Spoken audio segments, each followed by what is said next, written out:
नमस्कार दोस्तों, आप सबों का स्वागत है। बिहार बोर्ड मैट्रिक परीक्षा 2000 लिए बहुत ही महत्वपूर्ण प्रश्न सामाजिक विज्ञान से है।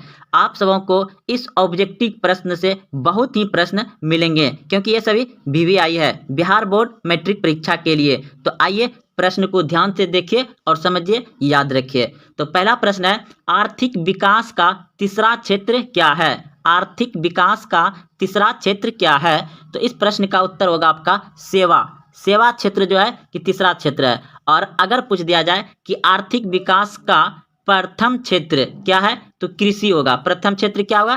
कृषि होगा। तो चलते हैं अगले प्रश्न की ओर। प्रश्न है आपका, मानव पूंजी के प्रमुख घटक कितने हैं? मानव पूंजी के प्रमुख घटक कितने हैं? तो 5 होता है। कितना होता है? 5 होता है। अगला प्रश्न देखिए, कौन बीमारू राज्य नहीं है? कौन बीमारू राज्य नहीं है? आपका ऑप्शन दिया हुआ है बिहार, मध्य प्रदेश, उड़ीसा और उत्तर प्रदेश। तो आपका बीमारू राज्य जो है कि बिहार है बीमारू राज्य, मध्य प्रदेश बीमारू राज्य है और उड़ीसा बीमारू राज्य है। उत्तर प्रदेश आपका नहीं है। तो इस प्रश्न का उत्तर हो जाएगा, कौन बीमारू राज्य नहीं है? उत्तर प्रदेश बीमारू राज्य नहीं है। प्रश्न है चौथा नंबर, कौन सी सेवाएं गैर सरकारी है? कौन सी सेवाएं गैर सरकारी है? तो आपका ऑप्शन दिया है सैन्य उद्योग, वित्त सेवा, मॉल सेवा या रेल सेवा। तो इस प्रश्न का उत्तर हो जाएगा आपका ऑप्शन नंबर घ यानी कि सी। तो मॉल सेवा जो है कि ये गैर सरकारी है, यानी कि सरकारी नहीं है, ये प्राइवेट है मॉल सेवा। तो इस प्रश्न का उत्तर हो गया मॉल सेवा गैर सरकारी है। अगला प्रश्न देखिए, ऊर्जा के प्रमुख स्रोत क्या है? ऊर्जा के प्रमुख स्रोत क्या है? तो इस प्रश्न का उत्तर हो जाएगा इनमें से कोई नहीं। ऊर्जा के मुख्य स्रोत होता है सूर्य। तो यहाँ पे आपको दिया गया है कोयला, पेट्रोलियम, विद्युत।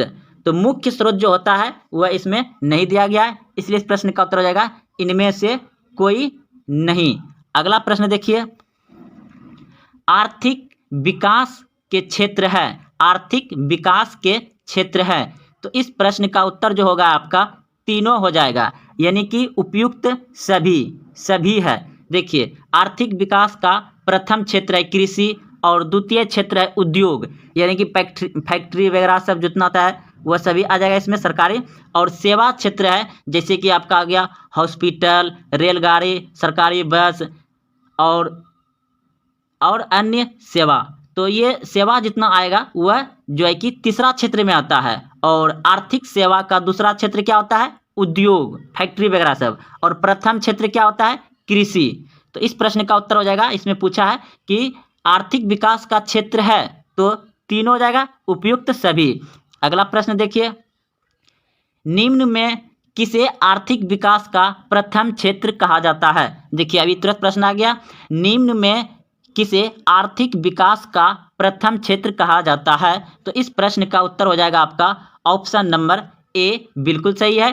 कृषि को आर्थिक विकास का प्रथम क्षेत्र कहा जाता है और उद्योग को क्या कहा जाता है? द्वितीय क्षेत्र। और तीसरा क्षेत्र क्या है? सेवा। तो चलते अगले प्रश्न की ओर।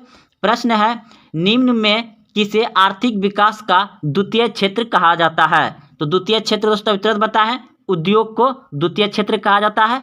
अगला देखिए, और कृषि को प्रथम, सेवा को तीसरा क्षेत्र कहा जाता है। अगला प्रश्न है, निम्न में से किसे आर्थिक विकास का तृतीय क्षेत्र कहा जाता है? निम्न में से किसे आर्थिक विकास का तीसरा क्षेत्र कहा जाता है? तो इस प्रश्न का उत्तर हो जाएगा सेवा। ऑप्शन नंबर ए बिल्कुल सही है।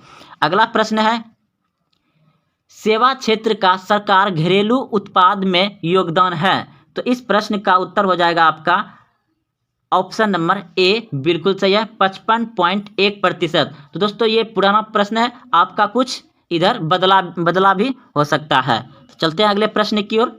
प्रश्न है, सकल घरेलू उत्पाद में कृषि क्षेत्र का योगदान है। तो कृषि क्षेत्र का योगदान कितना है? तो इस प्रश्न का उत्तर हो जाएगा 18.5%। अगला प्रश्न है, घरेलू सकल उत्पाद में कृषि एवं उद्योग का योगदान कितना है? सकल घरेलू उत्पाद में कृषि एवं उद्योग का योगदान कितना है? तो कृषि और उद्योग दोनों मिलाकर के पूछा है। तो इस प्रश्न का उत्तर जो होगा आपका ऑप्शन नंबर ए, बिल्कुल सही है, 45.9%। अगला प्रश्न है, सरकारी सेवा क्षेत्र है, सरकारी सेवा क्षेत्र है। तो इसमें आपका इस प्रश्न का उत्तर जो हो जाएगा उपयुक्त सभी। सैन्य सेवा जैसे कि आर्मी हो गया, नेवी हो गया, जल सेना हो गया, वायु सेना हो गया, ये सभी सैन्य सेवाएं हो गया। स्वास्थ्य यानी कि हॉस्पिटल जितना सरकारी है वह सभी हो गया। शिक्षा तो है ही, तो इनमें उपयुक्त सभी हो जाएगा, सरकारी सेवा क्षेत्र है। अगला प्रश्न है, छिपी हुई बेरोजगारी किस क्षेत्र में पाई जाती है? छिपी हुई बेरोजगारी किस क्षेत्र में पाई जाती है? तो कृषि में पाया जाता है। कृषि में छिपी हुई बेरोजगारी क्षेत्र पाई जाती है। अगला प्रश्न देखिए, घरेलू सकल उत्पाद में उद्योग का योगदान है। सकल घरेलू उत्पाद में उद्योग का योगदान है। तो इस प्रश्न का उत्तर हो जाएगा आपका ऑप्शन नंबर ए, बिल्कुल सही है, 26.4%। अगला प्रश्न देखिए, प्रश्न है, दीर्घकालीन ऋण प्रदान करने वाली संस्था कौन सी है? दीर्घकालीन यानी कि लंबे दिनों तक लोन पैसा देने पर जो है कि कौन सा बैंक है? तो इस प्रश्न का उत्तर हो जाएगा आपका ऑप्शन नंबर ख, बिल्कुल सही है, भूमि विकास बैंक। दीर्घकालीन ऋण प्रदान करने वाली संस्था कौन सी है? भूमि विकास बैंक। याद रखिएगा, ये प्रश्न को बहुत बार पूछे गए हैं, पूछे जाते हैं। दीर्घकालीन ऋण प्रदान करने वाली संस्था कौन सी है? भूमि विकास बैंक। भारत की वित्तीय राजधानी किस शहर को कहा गया है? तो इस प्रश्न का उत्तर हो जाएगा आपका ऑप्शन नंबर ए, यानी कि मुंबई को। भारत की वित्तीय राजधानी किस शहर को कहा गया है? तो मुंबई को कहा गया है। अगला प्रश्न देखिए, सहकारिता प्रांतीय सरकारों का हस्तांतरित विषय कब बनी? तो इस प्रश्न का उत्तर हो जाएगा आपका 1919 में। अगला प्रश्न है, देश में अभी कार्यरत क्षेत्रीय ग्रामीण बैंक की संख्या है। देश में अभी कार्यरत क्षेत्रीय ग्रामीण बैंक की संख्या है। तो इस प्रश्न का उत्तर हो जाएगा आपका 196। ये दोस्तों पुराना वाला क्वेश्चन है, और नया वाला प्रश्न जब भी आएगा तो बता देंगे। आप इसी तरह से कंटिन्यू वीडियो देखते रहिए जितना भी ऑब्जेक्टिव छोड़ रहे हैं, क्योंकि आपको बहुत मदद मिलेगा। ऑब्जेक्टिव का जमाना है तो याद अच्छे से रखिए। तो चलते हैं अगले प्रश्न की ओर। प्रश्न है, व्यावसायिक बैंकों का राष्ट्रीयकरण कब किया गया? व्यावसायिक बैंकों का राष्ट्रीयकरण कब किया गया? तो इस प्रश्न का उत्तर हो जाएगा आपका 1969 में।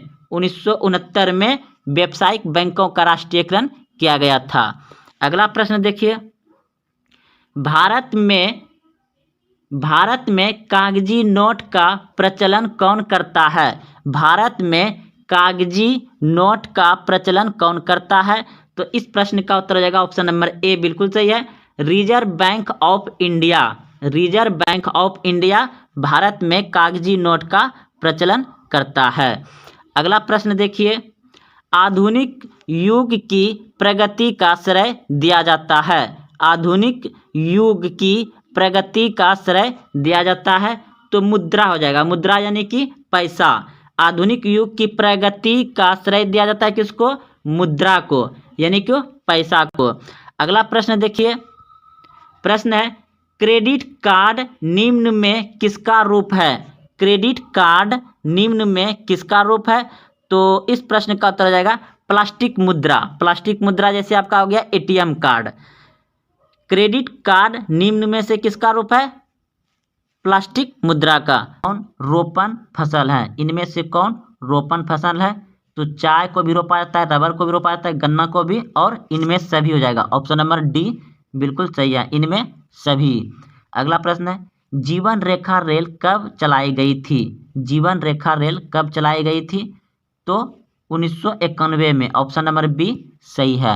अगला प्रश्न आपका, कांवर झील कहाँ है? तो बिहार के बेगूसराय में है। कांवर झील कहाँ है? बेगूसराय में। ऑप्शन नंबर सी बिल्कुल सही है। कांवर झील कहाँ है? बेगूसराय में। ऑप्शन नंबर सी बिल्कुल सही है। अगला प्रश्न है, किस राज्य में संयुक्त वन प्रबंध का पहला प्रस्ताव पारित किया गया? तो इस प्रश्न का उत्तर हो जाएगा आपका पश्चिम बंगाल में। ऑप्शन नंबर ए सही है। अगला प्रश्न आपका, इनमें से कौन अकार्बनिक खनिज है? इनमें से कौन अकार्बनिक खनिज है? तो तो इस प्रश्न का उत्तर हो जाएगा आपका ऑप्शन नंबर सी, बिल्कुल सही है, अवरक। अवरक वो कार्बनिक खनिज है। अगला प्रश्न है, भारत में किस राज्य में सर्वाधिक मैंग्रोव वन है? तो मैंग्रोव वन है, तो इस प्रश्न का उत्तर हो जाएगा आपका ऑप्शन नंबर बी, बिल्कुल सही है, पश्चिम बंगाल में। पश्चिम बंगाल में ऑप्शन नंबर बी सही है। अगला प्रश्न है, कौन कोयला घटिया किस्म का है? कौन कोयला घटिया किस्म का है?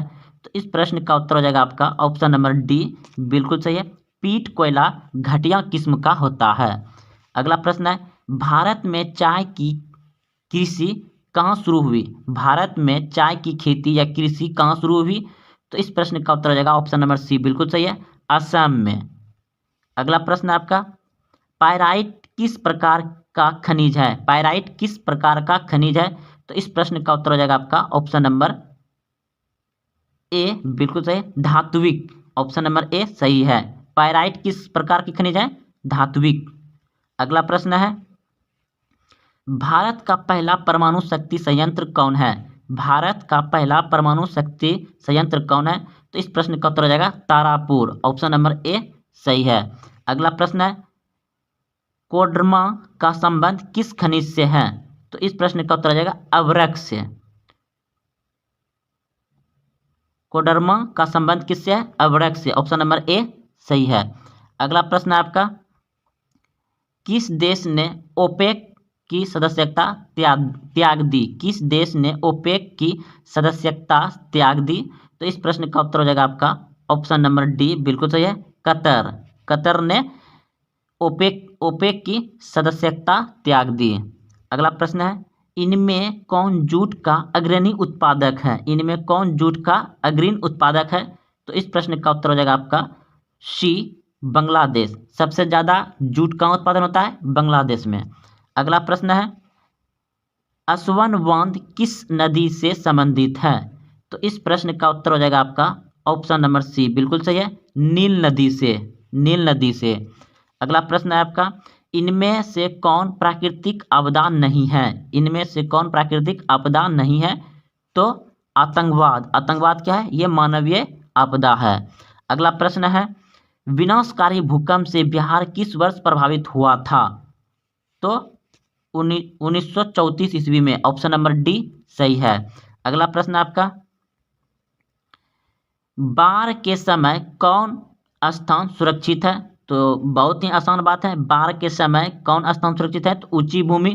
ऑप्शन नंबर ए सही है। अगला प्रश्न है, भूस्खलन से अभिप्राय है। तो भूस्खलन होता है कोई भी चीज सरकना, यानी कि गिर जाना धीरे धीरे। तो क्या मलबों का सिसकना, चट्टानों का गिरना, चट्टानों का सिसकना, इनमें सभी हो जाएगा।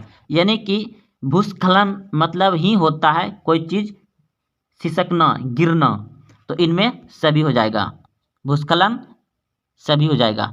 आकस्मिक प्रावधान का प्रमुख घटक है। तो इस प्रश्न का उत्तर हो जाएगा आपका ऑप्शन नंबर डी, बिल्कुल सही है, इनमें सभी। इनमें सभी। अगला प्रश्न है, भूकंप संभावित क्षेत्र में भवनों की आकृति होनी चाहिए। तो कैसा होना चाहिए? इस प्रश्न का उत्तर हो जाएगा आपका ऑप्शन नंबर बी, बिल्कुल सही है, त्रिभुजाकार होना चाहिए। तो दोस्तों इसमें 80 ही प्रश्न थे जो कि बिहार बोर्ड के द्वारा जारी किया गया यह मॉडल पेपर है और इसी आधारित प्रश्न आपको पूछे जाएंगे। तो आप इस वीडियो को एक दो बार देखें और सभी प्रश्न को याद कर लें। तो मिलते हैं कल। जय हिंद, जय भारत।